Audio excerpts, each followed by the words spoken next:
I never imagined I'd end up sitting in my rusted old car clutching a bag of cold sandwiches from a church pantry. Watching the city lights flicker outside a Walmart parking lot. I was 63 and I was homeless.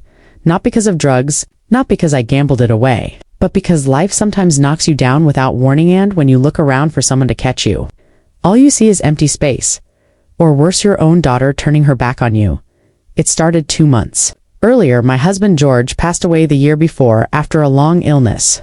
Cancer, swift and cruel, took him from me within 6 months. He had always handled our finances. I trusted him with everything, including a joint investment he'd made, something with a friend that promised great returns. When George died, I found out that investment had gone sour years ago. He'd kept it from me to protect me. The house was tied to it, the deed, the equity gone. I tried to hold on. I sold jewelry, dipped into a tiny savings fund, picked up part-time cleaning work, but it wasn't enough. One morning, a court notice arrived, foreclosure. I packed what I could into the back of my car, a suitcase, photo albums, 2 dresses, my Bible. I stood in my driveway one last time, took a breath, and drove away.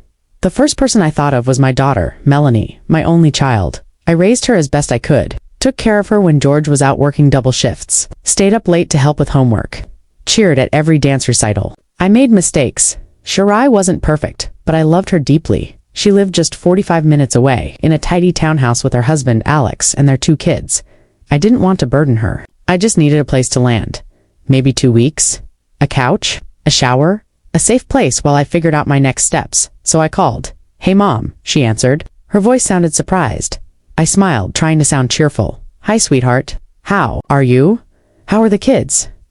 We exchanged small talk. She didn't ask why I was calling. I finally took a breath and said it. "Mel, I lost the house." There was a pause. "What do you mean?" I lost everything. I don't have a place to stay." Another pause. "Longer this time?" "Oh wow, I'm so sorry, Mom. That's a lot." "I know. I hate asking, but could I stay with you for a bit? Just till I get on my feet. A week or 2. I'll stay out of the way." I waited. What she said next. It'll echo in my bones forever. "I don't think that's a good idea." My heart stopped. Not a good idea. Alex and I have been dealing with a lot. The kids have their routines. You know how small the house is, and the guest room is full of storage?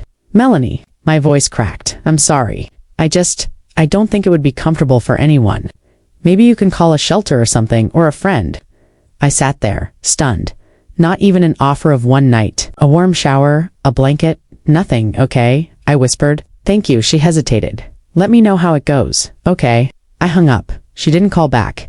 That night I slept in a gas station parking lot, windows cracked, doors locked, crying silently into my sweater. I wasn't angry. I was hurt. Not because she said no, but because she didn't even try. The following days were a blur of soup kitchens, long lines, and embarrassment. I met other women like me, some younger, some older. I never told them about Melanie. I just said, "I'm in transition." I found a church that let me sweep their hallways in exchange for food. They gave me a gas card and a wool blanket at night. I watched families walk by, mothers holding toddlers, daughters laughing with their parents. I missed Melanie, missed my grandkids, but I didn't call. I couldn't take another no. One evening, while sitting near a bus stop, I heard a soft voice beside me. "You all right, ma'am?" I turned to see a young woman with a clipboard and a bright yellow vest.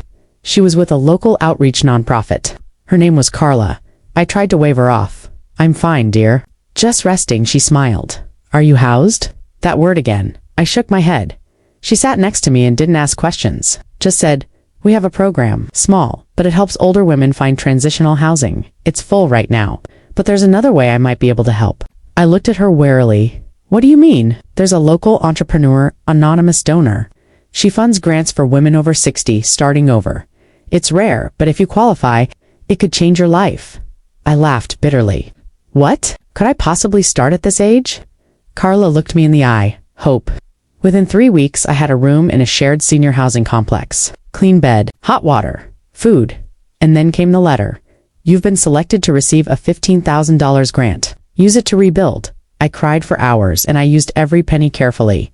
I enrolled in a community course for senior nutrition, learned new cooking methods, connected with a local women's shelter to volunteer. Over time, I became their part-time kitchen coordinator, training other women, serving meals, offering advice. Then something wild happened. The anonymous donor behind the fund visited the shelter one day. A woman in her 70s, she listened to my story and asked me if I would like to help lead the fund itself. In 2 years, I became director of a small nonprofit called Grace Table, aimed at helping homeless women over 55. We raised money, we told stories, we changed lives, and then with one incredible legacy donation from the original founder, before she passed away, we were granted $2 million to continue our work. We made the news. That's when Melanie called again and again and again. The first time I saw her name light up my phone, I froze. Melanie, my daughter, after 2 years of silence. I let it ring again the next day, and the next at first. I thought maybe something had happened, maybe she needed help. But then I saw the headline in our local newspaper's online edition, "Former Homeless Widow Becomes Face of $2 million. Women's Shelter Fund." It had my photo. My name, my story. A smiling shot of me standing in front of the Grace Table kitchen. Arms crossed, apron on, surrounded by women I had helped. Now, I understood why she was calling. I didn't feel angry, not exactly. I felt detached. Like I was reading someone else's life 2 years ago. I would have given anything to hear Melanie's voice. Now, I wasn't sure I wanted to. For days, I ignored her calls. I kept myself busy scheduling interviews, attending fundraisers, working with volunteers. I was doing work that mattered, but at night, I'd sit by the window in my small apartment and wonder what she wanted to say. Was it guilt? Shame? A sudden interest in my life? Or was it the money? One day she left a voicemail. I wasn't prepared for how her voice would hit me. "Mom, it's me. I saw the article. I didn't know things had gotten that bad. I'm sorry, I didn't know what to say back then, but I want to now. I want to see you. Please call me." The message ended with silence. I sat on my bed for a long time. Tears welled in my eyes, not because I missed her, but because for the first time, she sounded like the daughter I used to know. But I still didn't call. The next day, a letter arrived, handwritten, postmarked, from Melanie's town. "Mom, I'm not asking for money, I'm asking for another chance. I know I let you down. I know what I did was wrong. I didn't understand how alone you were. I thought I had time to fix it later, but later became 2 years. When I saw you in the news, I broke down. I realized how much I had lost. If you don't want to see me, I understand. But please, I'm proud of you. I miss you. Love." Melanie. I read it twice. Then I read it again the next morning. I took my time. I didn't respond immediately. Instead, I went to the shelter that afternoon and made soup for 37 women. We laughed. We chopped carrots. We shared quiet stories. Later, I led a workshop on journaling and healing. And that night, one of the younger women hugged me and whispered, "You're the first person who's looked me in the eyes in months." That meant more than any voicemail ever could. But eventually, I called her back. The phone rang only once. "Mom, hi, Mel." A pause, a breath. "Oh my God, I didn't think you'd call. I know I've missed you so much." Her voice cracked. "I've been terrible, and I don't even know how to start making it up to you." I was quiet. Then I said gently, "Start by telling me why you said no that day." She didn't hesitate. I panicked. I was overwhelmed with the kids. Alex had just lost his job. I thought you'd bring chaos. I thought we'd never get rid of you. And honestly, I was selfish and afraid, and I failed you. There it was. The truth. Raw. Unpolished, sincere. "I wasn't asking for forever, Mel," I said softly. "Just a little warmth." I know that now." We talked for over an hour that night. About the past. About George.